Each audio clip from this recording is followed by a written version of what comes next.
Sa buong NBA career ni Dwight Howard ay 6'11" ang ginamit niyang listed height.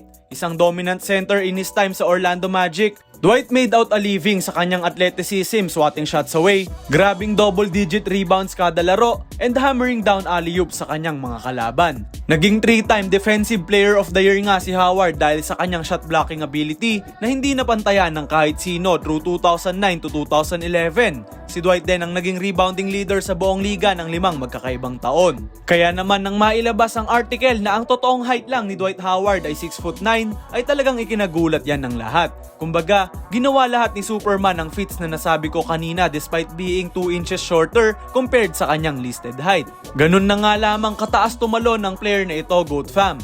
Howard is a legit 6'9" player kapag walang sapatos ayon sa NBA na mismo. Subalit with shoes on ay siya ay nasa 6'10 and 3/4. Kaya siguro ginamit ng 8-time NBA All-Star ang 6'11 as his listed height noong kanyang prime.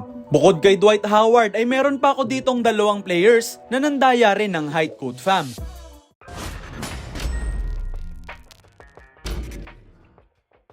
GOAT fam, please like and subscribe na sa GOAT's Descendants para sa ating regular uploads. Malapit na nga tayong mag 50k subscribers, kaya't samahan nyo ako sa aking journey in getting that milestone. Number 2 sa ating listahan ay si Chris Paul. Si CP3 ang isa sa mga pinakamagagaling na point guard na naglaro sa NBA.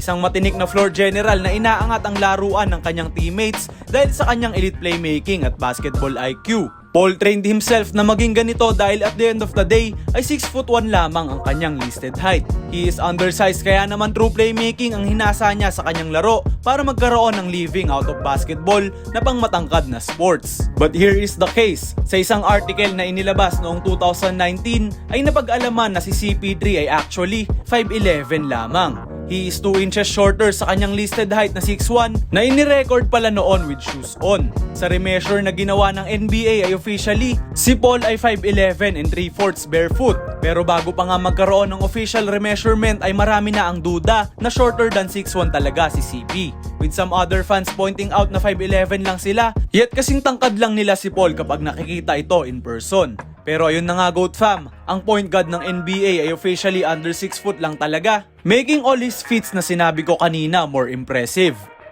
Number 3, Marvin Bagley.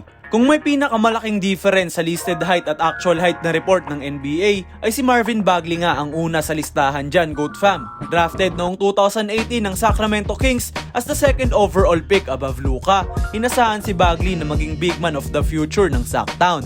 Isang athletic power forward na initially ay listed at 6'11", GOAT fam. Ngunit sa official remeasurement ng NBA, napag-alamang si Bagley ay way off sa kanyang actual height. He is 3 inches shorter, GOAT fam, sa totoo niyang tangkad talaga.